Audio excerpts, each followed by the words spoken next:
Welcome to the Complete Hire Equipment WRFL Round 18 preview. Andrew Wilson here with Pepe Cavalieri as usual. Hello, Pepe. Does that take 4, Willow, in the video, even though this doesn't actually, go to bloopers or anything like that? But I think this is take 4, one of your worst performances this year, Willow. Clearly the worst performance of the year, but let's look at Division 1. Rams Division 1, Altona taking on St Albans. Do Altona rest people or players, knowing they're going to have 2 weeks off, potentially? I don't think so, Willow. I think you don't flirt with form, especially knowing that they've got the week off in the first week of finals and knowing that they've got top spot sewn up. You certainly don't want to be giving us a bunch of your superstar players 2 weeks off in a row, I don't think, especially knowing that your opponent in a preliminary final is likely to be a Spotswood or a Deer Park or one of those teams. Obviously, the likely qualifying final first week of the finals. Altona will win, Willow, I think. St Albans, it seems they probably had enough with 2018, given how they went last week against Deer Park. They got 2019. 2019. Gee whiz, way off the boil this week. Take 5? Take 5. 2019 season it is. It's round 18. That's where I got confused. Anyway, Altona will win. I don't think they'll rest too many players, Willow.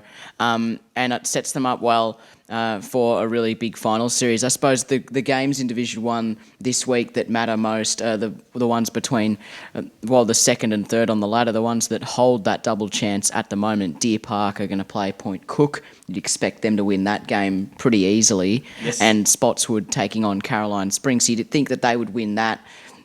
That one of those teams need to lose for Werribee Districts or Hoppers Crossing to have any chance of jumping into that double chance spot. I don't think that's going to happen. I think the Lions and the Woodsmen both win. I agree. And Hoppers Crossing and Albion, that'll be Hoppers Crossing. Yes, I think so. And Werribee Districts and Sunshine. I think the Tigers win. So no bottom of second, third, fourth and fifth. Yep. Can they make up percentage, you think, on each other?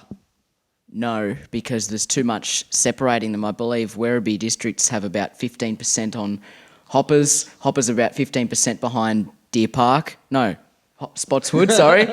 And Deer Park are about 20% behind Spotswood. Ahead of Spotswood. Yes. Behind. In a debacle, this video. Well, let's move on. That was Rams Division 1. Apologies to everyone. Division 2, Point Cook Central's taking on North Footscray. Point Cook Central's win. North Footscray have been better, though, the second half of the year, but I think the Sharks will win. I think for their confidence, they need to win well.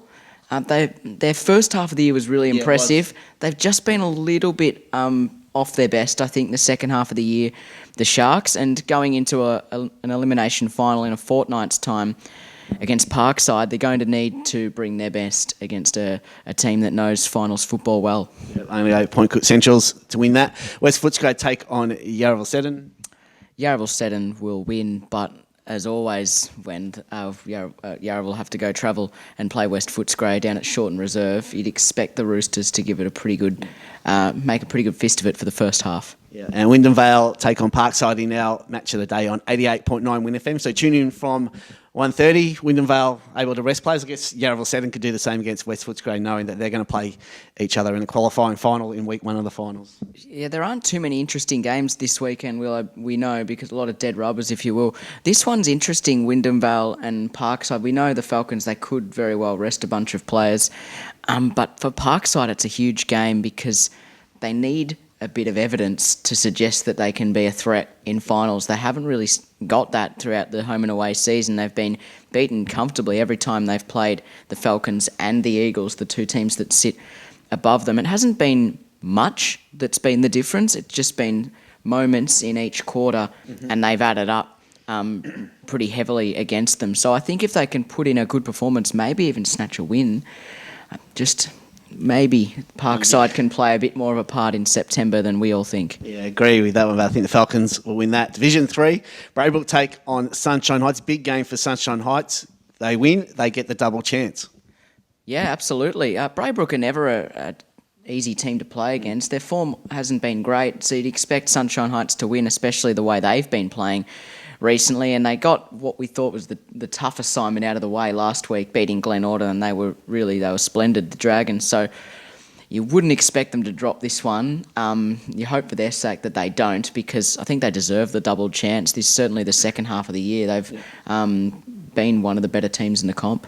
Yep. And Glenorden take on North Sunshine. Expect Glenorden to win this one, but Glenorden will be hoping that Sunny Heights do fall to Braybrook and they can get back the double chance. Glenorden were sitting up in the top 2 for pretty much most of the year. Now they look like they might be playing an elimination final week 1 of the finals. Yeah, the Hawks, they won their first 8 games of the season, 4-5 since then, so hardly an inspiring form line. I mean, solid without being spectacular. They'll beat the Roadrunners pretty easily, you'd think. It's not the ideal lead-in, though, to a final, a cutthroat final next week, and they're starting to welcome some players back who've been overseas and out injured and things like that. I just think that the double chance would have been really beneficial for a team like Glenorden, the way they are sitting just at the moment, just to have that margin for error to maybe, if they did lose the first final, they'd get another crack at it the next week. Unfortunately, it's not the case unless the Dragons do them a favour this week, but they should beat North Sunshine. Yeah. Laverton take on Auburn-Vale. Auburn-Vale have top spot locked up, so congratulations to the Cobras. Well, they can actually, I think they can lose top spot. Sorry, they can, yeah. If they lose to Laverton, then Sunshine Heights win. Yeah, but they can't fall out of the top 2. So, and they won't. They'll beat Laverton this week and they'll finish on top and go into the final series feeling pretty good about where they sit at the moment. They've welcomed back Dane Thomas, who missed a couple of weeks through injury, and Nathan Black's back as well in the team, having missed more than a month, I think, as well. So, and he came back and kicked, I think, 6 goals last week. So, very handy inclusion on the eve of September. Yeah. Final game, Tarneet taking on Wyndham Suns. Yeah, this is an interesting game for Tarneet. On the flip side to Glenorden, who have a pretty easy final home and away game, this will be difficult for the Titans. And an ideal lead-in, because the Wyndham Suns have been probably one of the informed teams in Division 3 the second half of the year, certainly, and they'd be really ruining that first segment where they struggled, because they've got pretty close to the top 4 in the end, only a couple of games out as it stands. So they'll be looking to get some more confidence and momentum to feed their 2020 season. I think they're a chance against Tarneet. There's no question. Well. I think the Titans will win. I think it means too much to them to drop this game, but it should be a real cracking game against 2 old rivals. Yeah, I agree. That has been the complete Hire Equipment WRFL Round 18 preview. Got there in the end. Eventually got there. We apologise for that. It's been a long year, Pep. We're looking forward to finals just as much as everyone else. So good luck to your team this weekend.